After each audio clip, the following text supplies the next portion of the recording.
New York City, mayoral candidate Curtis Sliwa, Fox News contributor Leo 2.0 Terrell. Good to have you both. All right. Now, it wasn't just the Marine that got involved. This guy was threatening the people on this train. He didn't care about it going to jail, didn't care if he died. 42 arrests. Sadly, long history, untreated mental health issues, but even violent arrests. This guy clearly was a danger that motivated people to get involved to protect the innocent people. What does that mean? Innocent people won't be protected going forward? Sean, he was rated one of the 50 most dangerous persons living in the subway system. And we see the Marine Corps. They've been there for us, from the halls of Montezuma to the shores of Tripoli to the subways of New York City. This sergeant in the United States Marine Corps came to the aid of all the citizens there. He could have walked away like most citizens done, or observed what we call MYOB, mind your business, which has paralyzed our city. But he gets involved. Two other good Samaritans jump in. He didn't even know. They hold him down. They restrain him. He's telling the passengers, call 911. They did. Took 15 minutes for the cops to come because we don't have enough cops. All weekend long, all the officials are saying we're not doing enough for the emotionally disturbed, for the schizophrenic. We need to do more. Now, all of a sudden, Alvin Bragg gets a call from two people.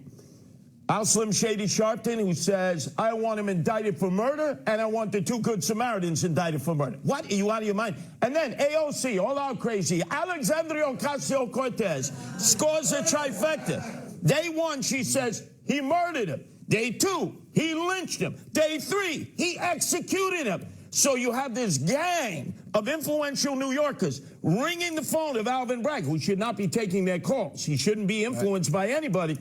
And he has decided not to put it in front of a grand jury, because grand jury are subway riders. They would let this guy go. So he's having him arrested tomorrow and prosecuting him. There's a rumor you may be running against AOC for Congress. Is there any truth to that? Should I take on AOC or crazy Alexandria Ocasio? Wow. Let's do it. All right. Leo 2.0 Terrell. I feel sorry for the mentally ill. I really do. I feel sorry. But this guy has a history of violence. Obviously, it was enough for 3 people to get involved. The police, Curtis is right, they didn't show up on time. The Marine was begging, call 911, call 911. Considering it's a subway, a 15-minute response time is horrific. So had they gotten there earlier, had they not been involved in defund, dismantle, have they not alienated police, maybe this guy would be alive because they would have gotten there sooner and taken care of it.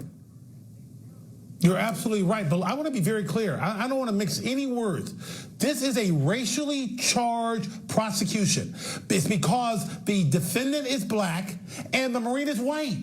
I want to be clear about that. And the individuals who assisted this Marine were people of color. So I think this case is going to go nowhere, but the motivation is based on race. And the left always want this scenario, Sean, a black victim, white assailant. But this Marine was trying to save those individuals on that subway, and I guarantee you every one of those individuals are going to testify on his behalf, and that's the issue here. But this is all politically motivated based on race. This is the ultimate insulting use of the race card. Yeah, well, Curtis is right. Who is ever going to want to stand up and help defend the innocent on a subway train knowing they may be prosecuted in the end? All right, Leo, thank you. Are you definitely running against AOC? Hey, you keep pumping it, I'll do it. By the way, this Marine is a hero, right? The Marine is a hero. All right. It's a tragedy in my mind. The cops should have been there. When we come back, Joe Biden made an awkward joke about thin walls in his childhood home. Okay, plus gender